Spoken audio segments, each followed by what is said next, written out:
네, 이렇게 본격적인 추석 연휴가 시작된 가운데 민주당 대권 주자들은 TV 토론회를 통해 국민의힘 주자들은 직접 거리로 나서서 추석 민심 잡기에 나섭니다.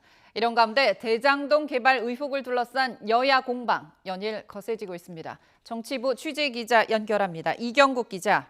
네, 정치부입니다. 네, 오늘 여야 대권 주자들 어떤 일정을 계획하고 있습니까?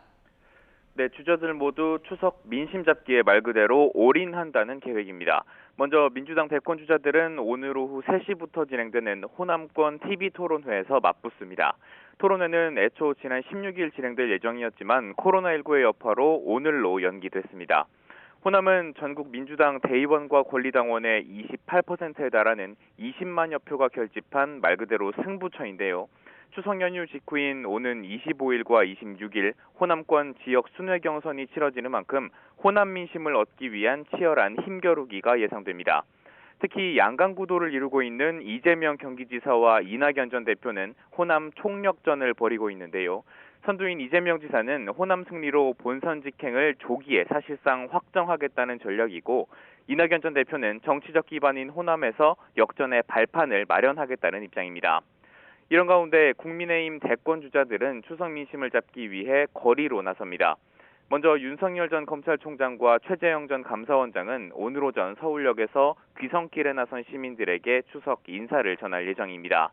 이와 함께 윤 전 총장의 경우 오늘 오후 예능 프로그램 출연도 예정이 돼 있습니다. 유승민 전 의원은 고향인 대구를 방문했는데요. 박정희 전 대통령 생가를 방문하고 동성로를 찾아 거리 인사에 나서는 등 보수 표심에 호소한다는 계획입니다. 네, 정치권 현안도 좀 살펴보겠습니다. 이른바 대장동 개발 의혹을 둘러싼 여야 공방도 연일 격화하고 있죠. 네, 그렇습니다. 의혹에 둘러싸인 이재명 지사가 이번 사건을 국민의힘 게이트로 규정하면서 공방이 이어지는 상황인데요. 이 지사는 국민의힘의 전신인 새누리당 신영수 전 의원 측을 통해 로비했던 사람들이 대장동 개발 사업체의 주주였고, 또 화천대유 실소유자는 원유철 전 의원이나 곽상도 의원 등 국민의힘과도 연관이 있다고 주장하고 있습니다. 이어 자신은 1원도 받은 적이 없다면서 철저하고 공정한 심사를 지시했다고도 강조했습니다. 하지만 국민의힘은 개발을 추진한 건 결국 이재명 지사라며 거세게 반발하고 있습니다. 특히 이 지사를 향해 당당하다면 국정감사에 나오라며 압박 수위를 높이고 있는데요.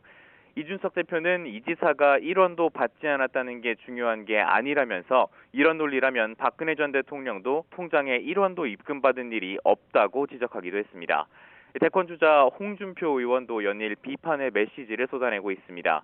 홍 의원은 오늘 SNS를 통해 이번 사건은 누가 봐도 국민의힘 게이트가 아닌 이재명 게이트라며 자신이 있다면 스스로 국회에 특검을 요구하라고 강조했습니다. 이어 추석 민심과 호남 경선만 넘기면 된다는 뻔뻔함은 오래가지 않을 거라고도 꼬집었습니다. 지금까지 정치부에서 전해드렸습니다.